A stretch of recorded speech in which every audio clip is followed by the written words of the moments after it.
So one of my favorite parts of yeshiva were the room searches. Every yeshiva has a room search. Fortunately for me, Rochester was a much more modern yeshiva than normal. Of course, we still had our share of contraband. Porn, CDs, extension cords, hot plates, all sorts of cooking utensils that were deemed as fire hazards.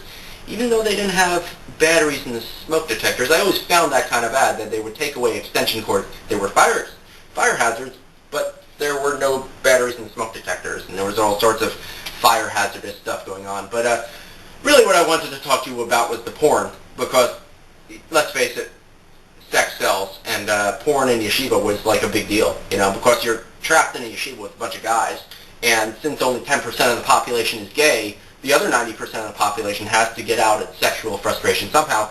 And quite frankly, the JCPenney underwear ads really got old. I mean, Sunday paper came in, they wound up in the bathroom, 50 guys used it, and then it was this crumpled up piece of sticky stuff, and like no one wanted to have anything to do with it after a day. But porn was like color. This was before the internet, by the way. This was in the 90s. This was like when you had to go to the store, and you had to talk to this Arab guy, like, hey, I'll take this, and a pack of gum. He's like, wait, let me see your ID. And you're like, come on, man, come on. It was always like an embarrassing thing, you have to take your yarmulke off, and no one even knew what a yarmulke was. That was the amazing thing about it. I actually never bought porn. I know it's odd. I've never even looked at porn, but I know about these things from secondhand. I mean, porn is exceedingly unsneous. The only sneous porn is really like Maxim or Playboy, because it's not full, doesn't really get in depth, so to speak. So it's really, in the spectrum of things, pretty sneous, actually. The girls remain pretty new. So, but I still never looked at those either. So, and guys would do a lot of things for porn. I mean, you would have, for instance, I remember this base medrash guy bought someone porn. I know, like a base medrash guy bought this. Everyone has needs, man. I don't care if you're learning all day. If you're learning all day, you even have more needs because you're stressed out. You're trying to slug up the toasters with the rush and the riffraff and this, and all day you're thumb dipping, and finally at the end of the day you just want to sit down and let one out, right? I mean, yeshiva food's terrible, so you gotta admit there's not much going on anyway.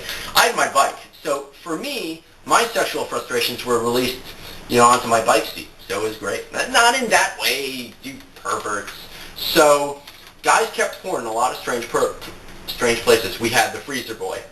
We call him Freezer Boy. To this day, he's known as Freezer Boy. I don't even know the kid's name.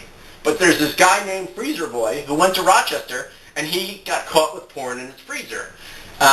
Cereal box was like the most common thing. I mean, I never even thought about these things before I went to yeshiva. I never even, saw porn. I know it's ironic that I never saw porn until I went to yeshiva. You learn everything there. I also never knew that guys weren't allowed to talk to girls. That was also a new thing growing up, modern, coming into a Frum place. Cereal boxes, the ceiling. This guy Rudy, he was like the janitor, and one time he thought everyone was gay in the yeshiva. Basically, a bunch of guys living together. What else were they doing? They were probably, doing their thing. And he was one time fixing a ceiling, and like tons of porn fell out. So the drop-down ceilings were good spots.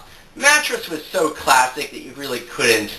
That wasn't something you did, but I remember people would like tear out pages and crumble them up and put them in shoes, in the top of deodorant cans.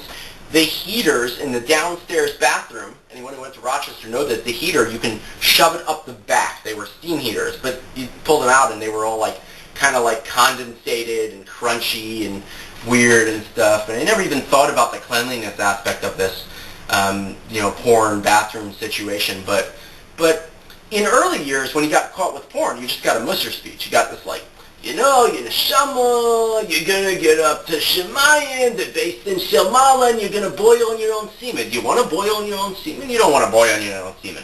When you watch the video, they love to talk about the video. When you get up there and the scales are up and you're going to watch your video, your home video of your life, and, you don't want the angels looking at you what you did. I mean, you always have to feel like Hashem is above you, and that's why always, when you look at porn, you don't look at it in front of books, in front of Sfarim or pictures or anything. Just some halacha for you. So we're not scorners, so we actually get some Torah into this. And, because porn and Torah mix. I mean, sure, Shirim, come on, man, right? So, I mean, there were lots of spots. Yeah, I don't know where else. But there were spots. I mean, people would keep them. I remember they kept them under rocks in Copsdale Park. It's kind of strange. Behind the dumpster. That was a pretty popular spot. There were a lot of abandoned cars in the parking lots. Let's just say there was stuff hidden under there as well. People would tape cigarettes to walls. I remember the walls were white and cigarettes were white. So people were also like just as desperate as they were about porn. They were desperate about cigarettes. I could never understand. I never smoked a cigarette, but people loved their cigarettes, and people would do everything to smoke a cigarette. It was like such a thing in the 90s. We're from Brooklyn, and we smoke, and we listen to Metallica, what's up, Avenue J. Woodburn, it's like a, quasi-reject yeshiva. So we had a lot of those kids who were like, going off the derech in the stages of, the late 90s when they discovered the whole thing about off the derech. I mean, before then, no one ever went off the derech, by the way. Everyone pre-1995 knew Shas by the time they were 13. After then, everyone started going off the derech. Why? Because of the internet. Because in 1995, Jewish chat became popular. Kids started mingling, the girls and the guys, and then, that's what happened. So, yeshiva porn search, but it wasn't really a porn search, it was a room search, because they'd also take away your tapes and CDs. That was great. They'd, take all my 80s metal, and they would crack them in half, and then the best was when they took them away, and then they said they'd sell them back to you at the end of the year, or they'd get a kanas. I mean, I can imagine those rabbis had, tons and tons of cool stuff under the thing. They also used to censor magazines. We used to get Sports Illustrated, and, the Sports Illustrated Sin Suit issue came out, you couldn't go to the library. And they would tear out pages, whatever had advertisements, and it's kind of ironic that they censored our mail.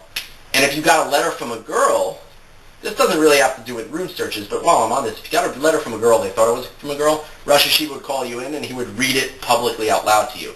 So I always wondered about the whole, federal crime of opening mail, but it's yeshiva, so they can do whatever they want, right? And the whole public embarrassment thing, I don't know if it's embarrassing reading a letter from a 15-year-old Frum girl. Oh my God, I saw your elbows!